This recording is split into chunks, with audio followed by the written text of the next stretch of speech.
Alright, so I've been working on the wiring for a couple days now. I haven't really been recording that much of this just because it kind of gets a little boring, a little repetitive if I just show me playing around with wires. So I know this kind of looks terrible, and it looks like just a tangled mess of wires, which it kind of is. But at least it works. Let me show you everything. So I added a couple things. I think I recorded this. I added the kill switch for the engine right here, and also the starter switch right there, so therefore you can easily hit that. Also added the key right here, so once you turn the key on, you can hear this thing turn on. You can hear the fuel pump kicking over, and I also added a temperature sensor onto here, so therefore we can make sure the engine doesn't overheat, just because I'm not entirely sure if this thing's gonna get enough airflow back there. So therefore we can monitor that. Now, it took me a couple days to get this thing to work and to have it to get it to have a spark. Turns out I was missing a couple things. I was missing the kickstand sensor and also the tilt sensor. Right now the tilt sensor is just kind of sitting here, you know, tucked right in here. I'll figure out a better place for that later on, but a couple days later, and I finally got it to work. Yeah, so it turns over, it's got a spark, it should fire up. There's still a couple more things I want to do to this before we attempt to start the engine. Now, as you can see, that it's flashing that there's no fuel, and for a couple days I was trying to figure out how to bypass that, how to get it to stop flashing, and I can't figure out how to do it. I tried just connecting the wires together, it still was flashing. I tried putting the sensor on there, it still was flashing. I doused it in WD-40, it would work, then the WD-40 would dry out, and then it would start flashing again. And I realized, instead of trying to bypass it, let's actually use it for its intended purpose. Let's take the sensor, which is actually right here. This is a little sensor that goes into the gas tank, and let's put it into the gas tank that we made for this thing, so it'll actually do its job and tell us if we're low on fuel. So I think I have an idea on how to make it work. I have another one of these stainless steel welding things that we can weld onto the gas tank. Let's modify one of these barbs to where we can screw it on and have the sensor stick into the gas tank, so therefore we can have that thing actually work.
Alright, it is finally time to see if we can get this thing running. I put some coolant in here. I don't think I showed that. I checked the fuel, make sure it's pumping. We have a temporary muffler setup.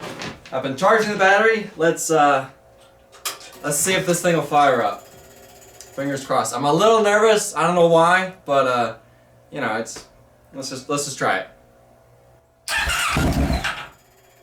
Woo! I'm gonna put on some hearing protection, just in case. I don't know what's gonna happen.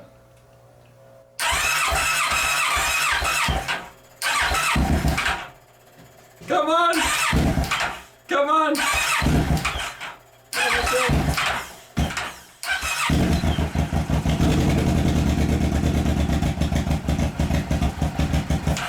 Ah!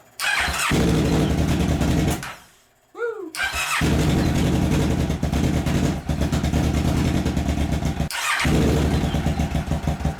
Come on! I feel like I'm killing the starter motor.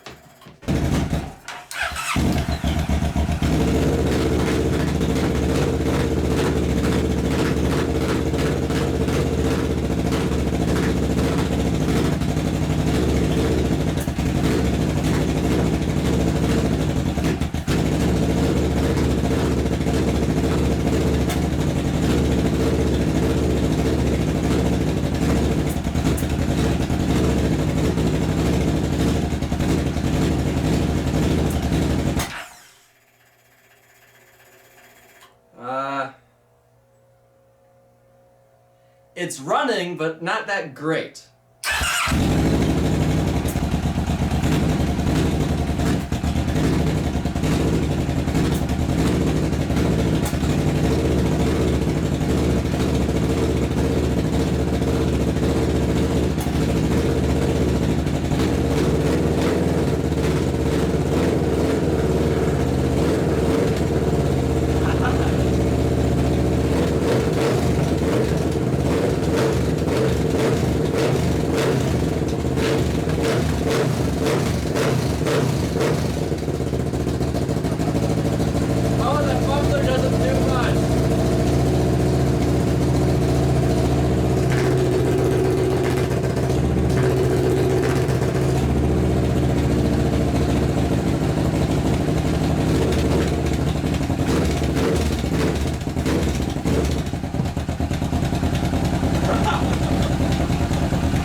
Ah!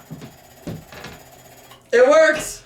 It runs at least. It doesn't really run that great. It kept like backfiring into the not carburetors, but the manifold, and I could see like the manifold like pushing out. So not really running that great, but at least it fires up. I don't know. I think we proved that this runs and it works. All the wiring seems to work. I think let's reinstall the body and start working on the header and muffler setup. Now, I was thinking about how I'm going to do the muffler and headers. Really, the only way to do it is just have them come up, over the side, and have the muffler like right here, just shooting down. I think that's going to be just the easiest way to do it. Pretty much the only way to do this, because there's no way I can go on the bottom. There's no way I can go around the sides. There's too many moving parts and everything is too close together.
Alright, so we just finished the muffler. I kind of honestly don't really like it. I don't know, I may just have to get used to it, but it's really the only thing we could do. So let's start this thing up. I want to hear what this sounds like with the new muffler. Hearing protection, because this thing is loud.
Yeah, it doesn't really run that great. It really hesitates. It hesitates to accelerate. It doesn't idle that great.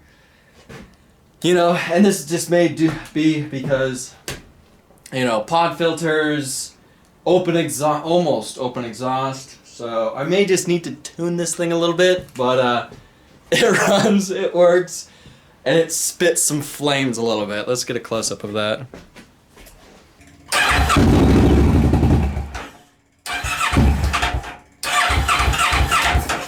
Come on!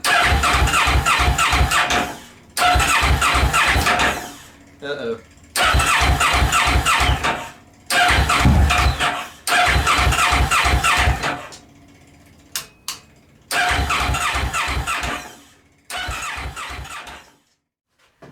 So, I'm not really sure what happened. It seemed to run fine for a little bit. Once I installed the header and muffler, I started the thing up. I did let it warm up. Once it warmed up, I was revving it. I wasn't bringing it to red line or anything. I wasn't revving it for long. It didn't seem to run perfect, but it was running. It was shooting some flames a little bit, trying to get a couple different angles, and then all of a sudden it died. Wouldn't start back up. I thought I killed it. I let it cool down. I checked everything. I checked it if it's getting a spark. Does it have fuel? Does it have fuel pressure? Is everything working? Everything seems to be working. It just wouldn't start. I thought it was the injector, so I took them off. I cleaned them. Not sure how much of this I'm going to show because I did record all this. If I add it to the video, this video will probably be an hour long. Once I cleaned the injectors, I put them back on. Then this thing would fire up, but I wasn't able to touch the throttle. If I touched the throttle just a little bit, it would completely die. So, but it was idling. So, I'm not sure what happened. Now, I did realize that this thing does have one of these Power Commander FC tuning things that is on the wiring harness. I may just need to tune this thing because I do have pod filters, I do have a aftermarket exhaust on here, so I probably just need to tune this thing, and that'll hopefully fix it. I was thinking about doing it in this video, but I just need to end this video. This video is long enough as it is. Now, I know you guys really want me to test this thing, drive it, see what it can do. Trust me, I really want to see what this thing can do. Unfortunately, we can't do that until we have the clutch lever and brake lever. I'm not going to use the stock ones off the bike because they won't work. I found some on Amazon that are perfect. I bought them 3 weeks ago. Unfortunately, they haven't gotten here. I didn't know this when I bought them. Apparently, I bought them from China. So they're taking their sweet time getting here. Amazon says that expected delivery date is sometime between next week and next month. So who knows when they're going to get here. Unfortunately, we can't drive this thing without them. So hopefully they'll get here in the next 2 or 3 weeks. Kind of seems like a really long time to wait. But, yeah, I'm not sure what to do. I already bought them. I can't use the stock ones. They just wouldn't work. So we may just have to wait for those things to get here, and it may be another couple weeks. Anyway, I gotta end this video here. Now I have to thank Go Power Sports for sending us the parts we've used for this project. Links for everything will be in the description below. Go check that out. I gotta end this video here. Thank y'all for watching. I'll see ya in the next video.